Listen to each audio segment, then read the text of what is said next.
je me tiens devant toi. On a une couple de chants ce matin qui parlait de la face de Dieu, marcher devant ta face, être en face de Dieu. Ce matin, le titre du message, du sujet, « Marcher avec Jésus ». Marcher avec Jésus. On va lire dans l'Évangile de Luc, à partir du verset 11, un court passage, un récit intéressant, miraculeux. Vous savez, Jésus, il n'est pas à court de puissance, de miracles, de surprises. Alors, Luc, chapitre 7, verset 11. « Or, il se rendit le jour suivant dans une ville appelée Naïn. Ses disciples et une foule nombreuse faisaient route avec lui. Lorsqu'il fut près de la porte de la ville, voici qu'on portait en terre un mort, fils unique de sa mère, qui était veuve, et il y avait avec elle une foule considérable de la ville.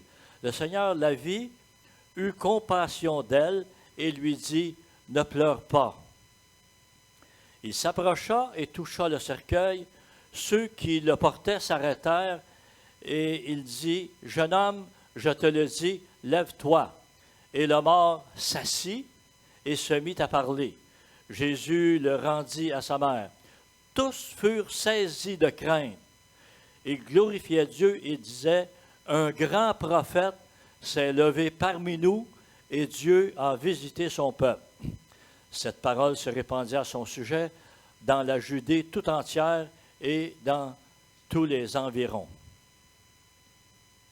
Vous savez, il faut marcher avec Jésus si on veut le voir à l'œuvre. Seigneur, on te remercie pour ta parole ce matin. Que nous puissions ouvrir nos oreilles et nos cœurs afin de bien entendre et bien recevoir ta parole pour qu'on puisse en bénéficier. Amen, Seigneur. Alléluia. Il faut marcher avec Jésus pour le voir à l'œuvre. Il faut marcher avec Jésus.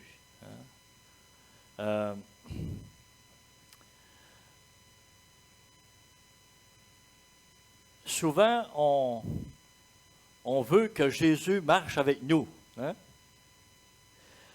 Mais le texte qu'on a lu ici, c'est pas Jésus qui marche avec nous. C'est nous qui devons marcher avec lui. Et c'est intéressant, le passage qu'on a lu dans Luc ici, au verset 11, il dit, « Ses disciples et une foule nombreuse faisaient route avec lui. » Alors, ce n'est pas Jésus qui suit la foule. Rappelons-nous bien, là. C'est pas Jésus qui suit les disciples. C'est les disciples qui font route avec lui. Et il faut comprendre cela dans la vie chrétienne.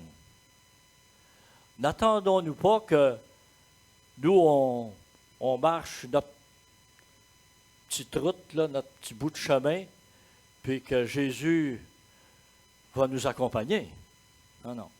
C'est nous qui devons l'accompagner. C'est nous qui devons faire route avec lui. On doit marcher avec le Seigneur, pas le contraire. Et, tu sais, il y a un chant ce matin, là, c'est 2/3, là, il parlait de marcher devant sa face. Dieu nous regarde aller, mais on doit marcher devant la face de Dieu, devant son regard. Mais il ne faut pas s'imaginer que Dieu va nous suivre. Dieu, lui, il a tracé un chemin, il ne déviera pas de sa route et on doit marcher devant sa face sur son chemin. Jésus dit, « Je suis le chemin, la vérité et la vie. » Nul ne vient au Père que par moi. C'est le chemin de la vérité. C'est le chemin de Jésus. Ce n'est pas mon chemin, c'est son chemin. Je dois marcher avec lui. Je dois faire route avec lui. J'aime bien cette tournure de verset là. La foule, ses disciples et la foule faisaient route avec lui. Quelle bénédiction de marcher avec lui. C'est là qu'on va voir la grandeur de Dieu. C'est là qu'on va voir les miracles du Seigneur quand on fait route avec lui.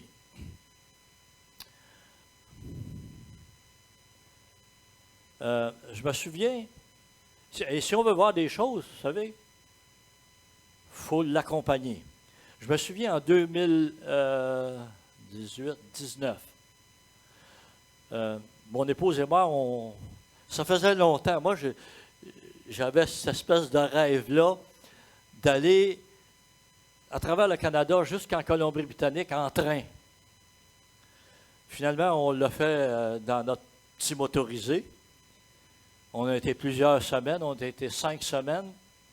Et vous savez, pour voir ce qu'on a vu, il aurait fallu nous accompagner. Parce que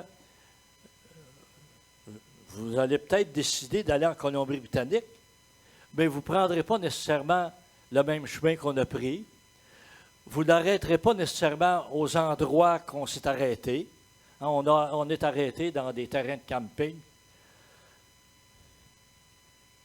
Il y a une chose qu'on avait, puis une petite parenthèse. Je pense que ça fait partie de nos souvenirs, on ne l'oubliera jamais. On dirait que tous les terrains de camping qui ont construit ou qui ont développé, ils sont à côté du chemin de fer. Je pense que, sauf quelques exceptions, là, la presque totalité, on était campé à côté du chemin de fer. C'est un peu comme, tu sais, quand on suit le chemin du Seigneur, il y a sa route, puis il y a ses particularités. Bien, quand on est allé, nous autres, en Colombie-Britannique, il y avait les particularités de chemin de fer. Au début, là, qu'on a fait du camping, on dirait qu'on est attiré par les chemins de fer. On avait campé une fois dans la vallée de Matapédia, puis on est arrivé le soir, il faisait noir, fait qu'on ne savait pas exactement. Fait qu'ils nous ont assigné une place, puis on s'est allé camper là. Puis à un moment donné, je ne sais pas juste quelle heure c'était, mais c'était dans la nuit, là. Là, il a passé un train. On avait l'impression qu'il était dans notre motorisé. Puis le matin, on a compris pourquoi. Le terrain où on était, là, c'était un peu en pente, en côte. Puis juste de l'autre côté de notre terrain, ça montait comme ça, puis le chemin de fer était là, là. Il était à peu près, je pense, à 50 pieds de nous autres. Alors, on a compris pourquoi on avait l'impression que le train était là. Vous savez, il y a des choses comme ça dans notre vie qui nous marquent. Hein? Et nous autres, c'est certain que notre voyage en Colombie-Britannique, ça va nous avoir marqué. Ça, c'est un point qui va nous avoir marqué. Mais moi, je crois que dans notre vie chrétienne, là, il y a des événements qui vont se produire. Si on marche avec Jésus, il y a des événements qui vont nous marquer. Moi, j'en ai des événements depuis que je suis jeune. Tu sais, j'ai connu le Seigneur à l'âge de 7 ans. J'ai été baptisé du Saint-Esprit, j'avais 10 ans. Et ça m'a marqué. Hein. C'est des événements qui nous marquent. Et il y a quelques événements comme ça dans ma vie chrétienne qui nous marquent, on ne les oublie pas.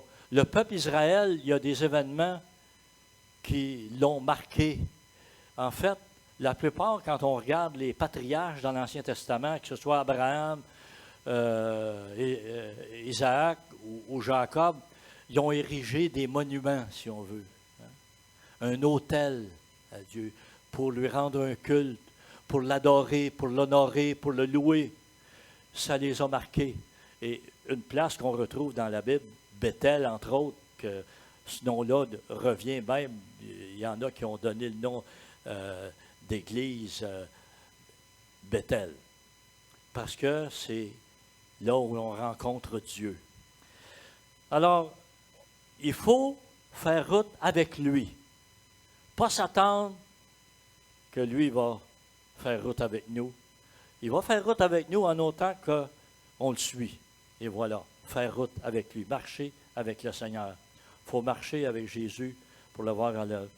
Et notre récit de ce matin, Jésus, chemin faisant, il a vu une femme avec son fils, un jeune homme. La parole de Dieu nous dit, je ne sais pas exactement quel âge qu'il avait, c'est un jeune homme.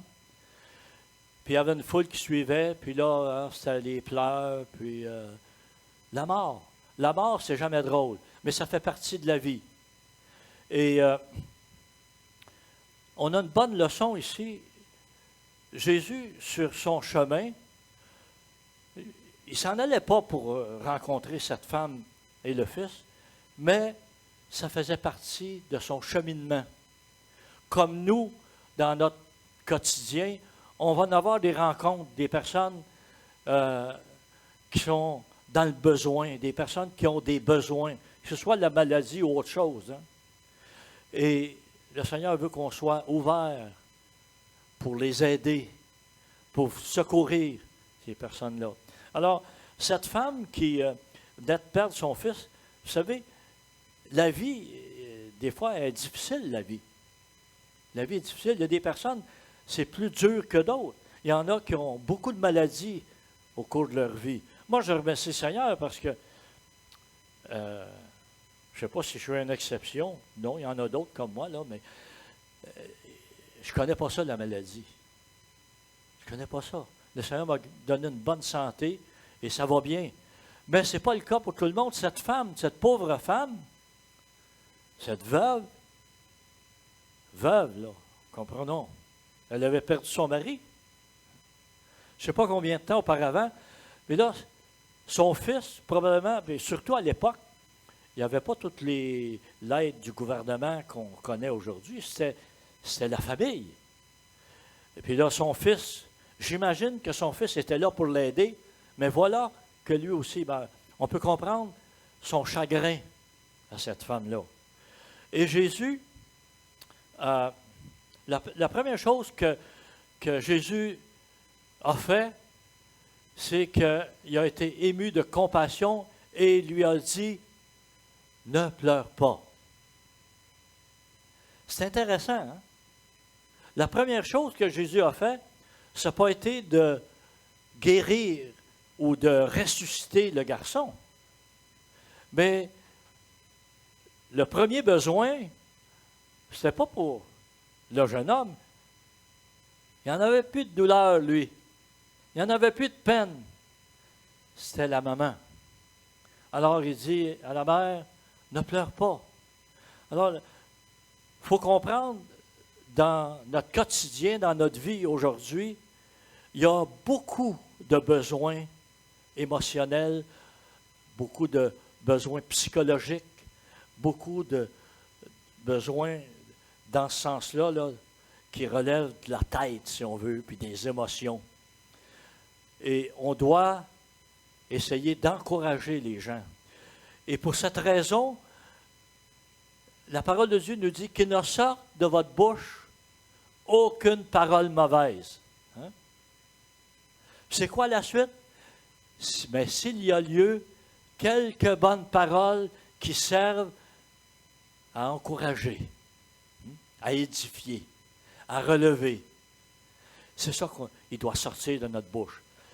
Moi, le premier, au cours de ma vie, j'en ai dit des paroles que j'ai regrettées.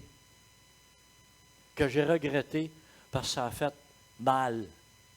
Vous savez, on a chacun notre personnalité, mais il y a toujours des occasions où des fois, quelqu'un va dire une parole sans trop y penser, puis là, ça vient nous piquer, puis on réplique avec une parole encore plus dure. Hein.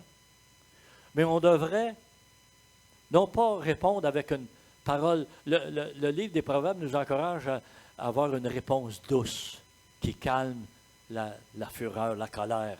Avoir une parole d'encouragement qui va aider la personne. Une parole d'encouragement va ramener les choses, tandis qu'une parole piquante, une parole dure va envenimer la situation, va envenimer l'autre personne avec qui on a affaire. Alors, qu'il y ait des paroles d'encouragement. Alors Jésus, il dit, ne pleure pas. Et remarquez bien, il n'a pas dit, voyons donc, pleure pas, il faut tout mourir un jour. Il y a une façon de dire les choses. Face à la mort, quelqu'un qui vient de perdre une personne qu'elle aime, il faut être sympathisant. Et ça fait partie de nos mœurs, hein, de nos coutumes. Quand quelqu'un meurt, on va lui dire, je t'offre mes sympathies, mes condoléances. Je sympathise avec toi. Je peux comprendre parce que moi aussi j'ai vécu ça. Tu sais, on va essayer de s'identifier avec les autres pour les encourager. Et c'est ça la parole de Dieu. Alors, c'est la première réaction de Jésus, ses premières paroles, ne pleure pas. Jésus était rempli de compassion et on le voit. Hein? Il y a plusieurs passages qu'on retrouve dans les évangiles, là, que ce soit Marc, Matthieu, Luc ou Jean. Marc 6, 34, par exemple, quand il est sorti de la barque, Jésus vit une grande foule et fut ému de compassion pour eux, parce qu'ils étaient comme des brebis qui n'ont point de berger. Et il se mit à leur enseigner beaucoup de choses. C'est intéressant. Hein? Alors, les besoins ne sont pas nécessairement de la mortalité ou de la maladie, mais Jésus discerne les besoins. Et on a besoin, nous aussi, de demander au Seigneur qu'il nous aide à reconnaître, à discerner les besoins autour de nous. Alors Jésus, il regarde la foule, puis il voit comme des brebis qui n'ont pas de berger. Et Jésus commence à les enseigner, la nourriture spirituelle. Alors Jésus, quand il voit, ils n'ont pas de berger, il compare ça à un berger puis des brebis, mais il ramène ça du côté spirituel. Bien sûr, le texte est spirituel. Et se mit à leur enseigner beaucoup de choses. Alors, c'est ça qu'on a besoin de reconnaître. Vous savez, les gens sont là, ils n'en ont pas de berger. Ils n'ont pas de bons leaders. Je parle du côté spirituel. Et le premier besoin qu'on a dans notre vie, c'est intérieur, spirituel. Dieu a créé, puis il a mis en nous un besoin de Dieu. Il y a une place, comme on dit, qui est en forme de Dieu, puis il y a juste Dieu qui va pouvoir satisfaire ou qui va pouvoir remplir cet espace. Et c'est pour ça qu'on a besoin d'être prêt à partager avec les gens l'amour de Dieu, le secours et le salut de Dieu. Il y a un autre texte dans Matthieu ici, quand il est sorti de la barque, il vit une grande foule et fut ému de compassion pour elle, et il guérit les malades. Et vous, à différentes occasions, Jésus, il y a une compassion qui se manifeste d'une façon différente. Une fois, c'est comme ils n'ont pas de berger, il s'est mis à les enseigner. Ici, on voit dans Matthieu, il est rempli de compassion, mais il y a toujours cette compassion. Il y a toujours cette compassion. Puis là, il guérit les malades. Il voit des besoins, il voit plein de monde malade, et Jésus manifeste sa puissance de guérison. Dans Matthieu, chapitre 15, verset 32, Jésus, en place ses disciples, dit « Je suis ému de compassion pour cette foule, car voilà 3 jours qu'ils sont près de moi et ils n'ont rien à manger. » Ça, c'est lorsque Jésus a multiplié les pains et les poissons. Hein? Des besoins. Alors, ce qu'on peut voir dans le ministère de Jésus, c'est que la compassion de Dieu, la compassion du Seigneur Jésus, c'est pas juste spirituel, dans le domaine spirituel, mais c'est aussi dans le domaine physique. Guérir le corps, mais c'est aussi des besoins quotidiens, la nourriture. Dieu promet d'être là dans nos besoins, de nous secourir. Un autre cas d'embarque, 1,41, Jésus ému de compassion, étendit la main, il le toucha et dit, « Je le veux, sois pur. » C'est un lépreux. Hein? Alors Jésus a guéri beaucoup et il nous invite à faire la même chose. Hein? Il y a cette parabole que Jésus a donnée concernant un Samaritain qui était arrêté sur le chemin pour secourir un qui avait été volé puis laissé comme mort. Là. Il était blessé. Il avait passé un sacrificateur puis un lévite. Et puis eux autres, c'était pas ça leur tâche. Hein? Ils étaient trop occupés ou peu importe. Puis un Samaritain qui était méprisé par les Juifs, hein? Mais lui il est arrêté puis il a secouru. Alors Jésus vient louanger ce Samaritain, il a dit, vous autres aussi, vous devez faire la même chose. Et nous, en tant que chrétiens, combien plus on doit être prêts à secourir les autres. Psaume, le chapitre 103, verset 13, il dit, comme un père a compassion de ses enfants, l'Éternel a compassion de ceux qui le craignent. L'Éternel a compassion de ceux qui le craignent. La compassion de Dieu, là, on ne peut pas comprendre jusqu'où cette compassion, cette miséricorde va. On peut vivre des situations d'incompréhension, de déception, puis de dépression même, parce qu'on vit des temps difficiles. Des temps difficiles. On ne comprend pas. On est déçu parce que, et je parle en tant que chrétien, là. On est déçu parce qu'on pense que le Seigneur va répondre instantanément, puis là, la réponse ne vient pas. On ne comprend pas, on est déçu. Puis, si ça se prolonge, des fois, on peut tomber comme dans une dépression. On peut comprendre, et par exemple, il y a dans la vie d'Abraham, là, Abraham, vous savez, là, on peut tirer exemple, puis on peut tirer profit de la vie d'Abraham. Regardez au chapitre 17, au verset 1 ici. Ça, ce n'est pas le début du récit d'Abraham, mais lorsqu'Abraham fut âgé de 99 ans, l'Éternel apparut à Abraham et lui dit, « Je suis le Dieu Tout-Puissant. Marche devant ma face et sois intègre. » Marche devant ma face et sois intègre. Vous savez, je peux me mettre d'un soulier ou d'un sandal d'Abraham, là, puis me poser des questions. Abraham, Dieu lui avait demandé auparavant, quitte ton pays, puis va-t'en dans le pays que je vais te montrer. Puis Abraham l'a fait, sans savoir trop où il allait. Hein?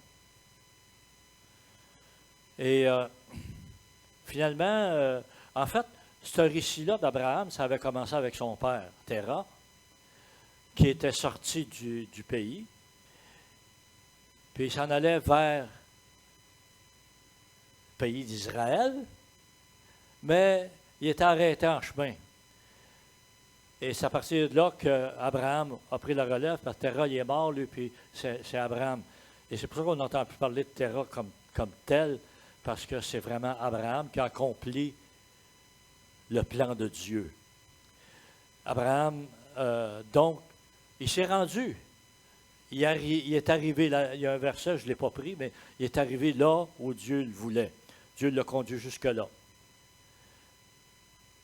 Mais là, Dieu vient, il revient au chapitre 17, « Je suis le Dieu Tout-Puissant ». Il y a déjà plusieurs années qui sont passées, là. Puis Dieu lui dit, parce que Dieu lui a déjà fait des promesses qu'il allait faire de lui un peuple nombreux, puissant, donner un héritier, etc.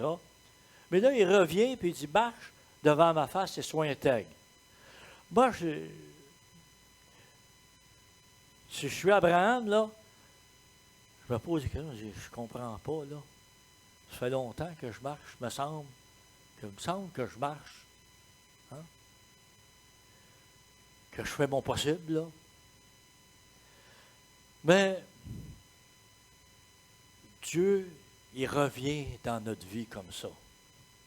Il revient nous rappeler notre engagement, ce qu'il veut pour nous. Alors, il revient répéter, marche. Vous savez, quand il a parlé au tout début, il a dit, marche, sors de ton pays, va-t'en dans le pays. Il l'appelait à marcher. C'était ça. Marche sur le chemin que je vais t'indiquer. Puis Abraham ne savait pas trop quel chemin. Vous savez, quand on accepte Jésus dans notre vie, c'est lui le chemin, mais on ne sait pas le chemin par où il va passer. Ça, c'est le chemin du Seigneur. On ne connaît pas. On ne connaît pas tout le plan de Dieu pour notre vie personnelle. Alors, il revient, marche devant ma face et sois intègre. Puis, Abraham a continué. Puis, finalement, il a donné un fils. Hein? On ne reviendra pas sur le premier fils, Ismaël, là, qui n'était pas le fils de la promesse. Là. On parle d'Isaac. Hein? Puis là, il a son fils. Puis le fils grandit. On se retrouve quand même plusieurs années plus tard, au chapitre 22. Dieu lui dit, là, tu vas prendre ton fils, puis tu vas aller l'offrir sur la montagne. Aïe, aïe. Hein? Incompréhension, déception, dépression, là. Il y a un fils, Abraham, là, de la promesse, qui n'est pas Ismaël. Ismaël n'est plus là. Isaac. Puis là, Dieu lui dit, tu vas venir l'immoler. Il ne comprend pas, là. Abraham, mais regardez l'intégrité, l'engagement d'Abraham. Abraham prit le bois pour l'Holocauste, le chargea sur son fils, Isaac, et porta dans sa main le feu et le couteau. Et ils marchèrent tous deux ensemble. Vous savez, c'est tout un symbole de Jésus avec la croix. Hein?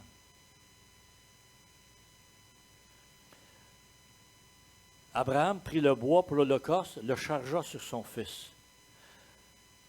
C'est ça que Jésus a fait. Le bois sur le mont Golgotha. C'est ça que ça représente. Puis ils marchèrent ensemble. Au verset 8 du même chapitre, Abraham répondit, parce que là, Isaac, ils s'en vont. Lui, il a le bois, le père a le feu, puis le couteau. Là, le fils est assez vieux pour comprendre un petit peu le processus d'offrir un holocauste. Hein? Mais il dit, papa, ouais. Il dit, on a le bois, on a le couteau, tu as le couteau, tu as le feu, mais il dit, le sacrifice, lui, l'animal. Et c'est là que Abraham dit, mon fils, Dieu se pourvoira lui-même de l'agneau pour l'Holocauste. Ils marchèrent tous deux ensemble. Vous savez, la marche sur le chemin du Seigneur est difficile, là. Est difficile. J'imagine qu'Abraham, c'est difficile de mettre un pas en avant de l'autre. Il n'a pas hâte d'être rendu en haut, lui-là, là. Non, non. Je ne pense pas qu'il s'en allait en courant. Hein? Je ne pense pas qu'il s'en allait en courant. Notre marche chrétienne, parfois, on traîne peut-être de la patte. On la trouve difficile. On a des épreuves dans notre vie. Mais faisons confiance au Seigneur. Dieu pourvoira. Dieu pourvoira. Il n'y a jamais Comment? J'avais une tentation qui est survenue, qui soit insurmontable, mais avec ça, Dieu a pourvu le moyen d'en sortir. C'est ça, la promesse de Dieu. La promesse de Dieu. Et on connaît hein, la fin d'Abraham avec Isaac. Quand il est arrivé là, Dieu a pourvu. Il y a eu un animal qui s'est présenté. Hein? Et dans notre vie, c'est la même chose. Vous savez, on est mal pris. Mais Jésus, Dieu a pourvu le sacrifice à la croix du Calvaire. Le sacrifice qui a été immolé, Jésus. C'est lui qui est monté sur Golgotha. C'est lui qui a emmené le bois hein, sur lequel il a été crucifié. Et c'est lui qui a porté nos péchés. Il n'est pas mort pour ses péchés, mais il est mort pour mes péchés. C'est ça la réalité. Alors Jésus nous donne la vie parce qu'il a sacrifié sa vie. Mais gloire à Dieu, parce que sa résurrection nous garantit que nous avons la vie éternelle. Le psalmiste disait dans le psaume 23, « Quand je marche dans la vallée de l'ombre de la mort, je ne crains aucun mal, car tu es avec moi, ta houlette et ton bâton me rassurent. » Gloire à Dieu. Hein?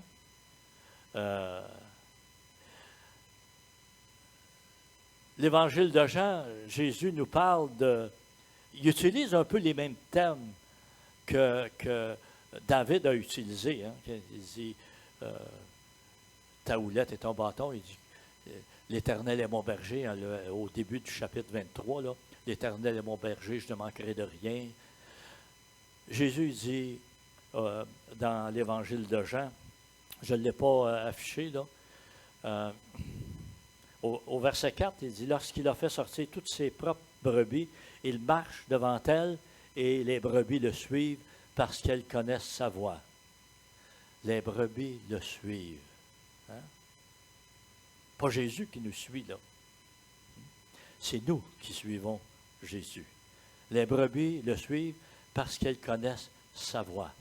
Apprenons à reconnaître l'autorité de Dieu, l'autorité de Jésus, et même de ceux qu'il place dans notre vie.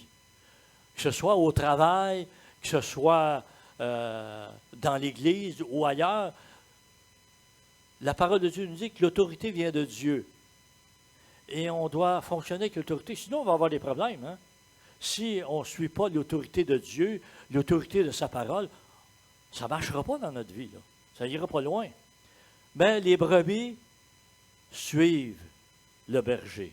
Et Jésus, au verset 11, il disait, « Je suis le bon berger. » Le bon berger donne sa vie pour ses brebis. C'est ça qui est frappant. C'est ça qui est bouleversant. C'est lui, le berger. En réalité, normalement, les brebis sont là pour les besoins du berger. C'est comme ça dans la vie. Ceux qui font l'élevage des bœufs, ceux qui ont des vaches laitières, ce n'est pas le cultivateur qui est là pour les vaches. C'est les vaches qui sont là pour apporter de l'argent. Mais le principe de Dieu, le principe du Seigneur Jésus, il dit, je suis venu non pour être servi, mais pour servir et donner ma vie en rançon. C'est ça, le bon berger. Le bon berger donne sa vie pour ses brebis. Quel amour, quelle action renversante, bouleversante qui vient nous prendre. Hein? Quand on s'arrête à penser ce que Dieu fait, ce que Dieu a fait, ce que Jésus a fait sur la croix, on ne peut pas faire autrement que dire, Seigneur, je suis complètement désarmé devant toi. Merci. Je ne peux pas dire plus que ça. Il n'y a pas de plus grande chose, dire merci. Et lorsque Jésus, donc, il dit à la veuve, ne pleure pas, il ne s'est pas arrêté là. Il y a eu le miracle, hein? Le miracle. Mais je pense que le premier miracle, ça a été de consoler la femme. Ne pleure pas. Je pense que c'est comme ça. Les paroles qu'on va utiliser, qui viennent de la parole de Dieu, parce qu'on doit être nous-mêmes des consolateurs, hein? Dieu va accompagner nos paroles. Croyons en ça. Parce que quand on marche avec le Seigneur il dit qu'il va être avec nous. Le Seigneur va agir à travers nous. Quand il dit à ses disciples, et ceux qui étaient là, vous imposerez les mains aux malades et les malades seront guéris, ce n'est pas les mains qui guérissent, mais c'est la promesse du Seigneur, c'est le nom du Seigneur Jésus qui agit. Alors, c'est ça. Alors, Jésus fait le miracle. Alors, il dit au jeune homme, je te le dis, lève-toi. C'est intéressant, hein? La puissance de la parole. C'est comme ça que Dieu a créé ce qui existe. Il y en a qui disent, oh, c'est un Big Bang, puis c'est l'évolution. Mais moi, j'aime mieux croire, c'est la parole de Dieu. Hein? Dis un mot, et mon serviteur sera guéri, disait le centenier. Hein? Dis un mot. Hein? Alors, Jésus dit au jeune homme, je te le dis, lève-toi. Hein? Et dans les évangiles, il y a 3 épisodes où Jésus a ressuscité des morts. Il y a celui qu'on a ici dans Luc. Il y en a un autre dans Marc, le chapitre 5, puis il y en a un autre dans Jean, le chapitre 11, verset 43. Et aux 3 occasions, c'est par la parole. Hein? C'est par la parole. Quand on regarde la plupart des miracles que Jésus a faits, il y avait comme plus une action physique. Plus une action physique. Remarquez bien qu'ici, dans le cas, je ne dis pas qu'il n'y a pas eu d'action physique du tout, mais ce qu'on voit, ça a été vraiment la parole qui a eu son effet. Hein, parce que Jésus, il a comme mis la main sur le cercueil, là, mais ce n'est pas là qu'il est ressuscité, c'est quand il a prononcé sa parole. Et ça a été la même chose. Dans Marc 5, 41, il dit, « Jeune fille, lève-toi, je te le dis. » C'est intéressant, hein? Je te le dis au jeune homme, là, je te le dis, lève-toi. La jeune fille, il dit, jeune fille, lève-toi, je te le dis. Puis dans le cas de l'autre résurrection, c'est Lazare, hein, qui était dans le sépulcre déjà depuis, 4 jours? Là, il n'a pas touché au sépulcre, il n'est pas rentré dans le sépulcre. Il dit, Lazare, sors! Hein? Ça nous dit que Lazare est sorti, si ma mémoire est bonne, là, il est sorti les mains et les pieds liés. Moi, je ne sais pas,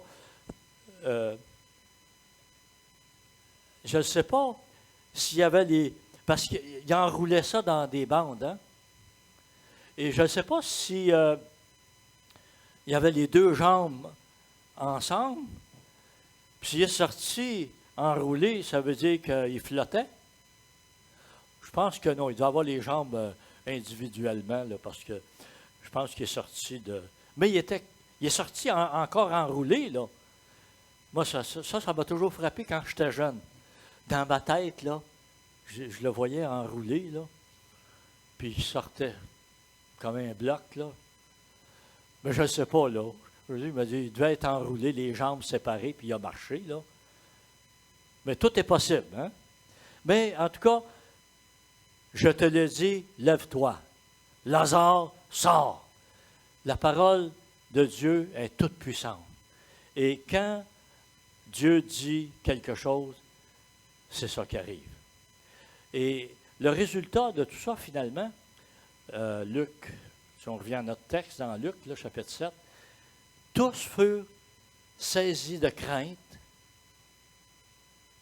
Ils glorifiaient Dieu et disaient, un grand prophète s'est levé parmi nous et Dieu a visité son peuple.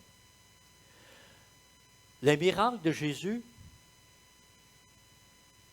servaient à glorifier Dieu. Les miracles que Dieu va faire dans notre vie, les interventions, qu'elles soient spectaculaires ou moins parce que c'est personnel, que ça puisse nous servir personnellement à glorifier Dieu. C'est ça l'objectif. Rendre gloire à Dieu. Rendre gloire à Dieu. Vous savez, Dieu n'a pas besoin de faire des miracles pour lui-même, là, dans le sens, il sait qu'il est capable de le faire, mais il veut que nous aussi, on puisse reconnaître ça. Plus on va reconnaître la grandeur de notre Dieu, plus ça va nous profiter. Plus on va entrer dans l'intimité de Dieu. C'est-tu le dernier chant, la beauté indescriptible là, de Dieu? Là? On n'a pas de mots vraiment pour dépeindre Dieu. C'est indescriptible. Mais lorsqu'on vit des expériences avec Dieu, on peut comprendre un peu. C'est au-delà des adjectifs qu'on pourrait donner. Gloire à Dieu. Tous furent saisis de crainte. Ça, c'est la bonne crainte. Hein? Une crainte qui nous pousse à glorifier Dieu. C'est une crainte respectueuse. Une crainte d'étonnement. De « Oh, c'est extraordinaire! Hein? » C'est cette sorte de crainte-là qu'on doit avoir envers Dieu. Pas une peur. On n'a pas à craindre. L'amour bannit la crainte. La crainte, peur, là, qui cherche à se cacher. On ne se cache pas devant Dieu. On veut marcher devant sa face. Marcher avec intégrité comme Dieu demandait à Abraham de le faire. Comme on retrouve plusieurs dans l'Ancien Testament qui ont marché, ils étaient des justes. Ils marchaient dans leur intégrité. Que le Seigneur nous aide, nous aussi, à craindre Dieu, marcher dans notre intégrité, mais marcher avec lui, à la suite du Seigneur. Le suivre comme les disciples le suivaient ou l'accompagnaient. On accompagne, on marche ensemble avec lui. On ne cherche pas à le devancer, on laisse le Seigneur guider nos pas, guider notre direction. Que le Seigneur bénisse sa parole ce matin. Seigneur, on te remercie. On te remercie pour ta grandeur. On te remercie parce que tu nous as lavés de nos péchés. Tu nous as pardonnés. Tu as fait de nous un royaume. Et Seigneur, nous sommes entrés dans la famille de Dieu. Nous sommes des fils et des filles. Oui, Seigneur, merci pour ce privilège d'avoir Dieu comme papa. Merci, Jésus, pour tout ce que tu fais. Et Seigneur, tu connais les besoins de tous ceux qui sont à l'écoute, sont à la maison. Seigneur, étends ta main, touche, Seigneur. Guéris ceux qui sont malades. Encourage ceux qui passent par des temps de découragement. Relève, Seigneur, ceux qui sont abattus. Oui, Seigneur, donne de l'encouragement. Donne, Seigneur, une fortification. Et Jésus, merci pour tout ce que tu as fait et ce que tu vas faire. Amen et amen. Que Dieu vous bénisse aujourd'hui.